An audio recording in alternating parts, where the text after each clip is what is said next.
காத்து ஊத காத்து சுத்தும் கடலு கரைய பார்த்து சத்தியமா கோயில் கொண்ட சுப்பையா எங்க குப்பத்துக்கு குல விளக்கு நீ ஐயா. வாட காத்து வீச பார்த்து அலையை எதிர்த்து வலைய போட்டு மீன் பிடிக்கும் தொழில் நடக்குது முத்தையா.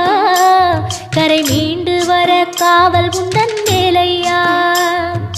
திருச்செந்தூர் ஆண்டவனே வேல் முருகா தினம் உனக்கு நன்றி சொல்வோம் மால் மருகா. திருவடியில் தவம் இருப்போம் திருமுருகா. தீப்பெழுது நலமெனவே வடிவழகா.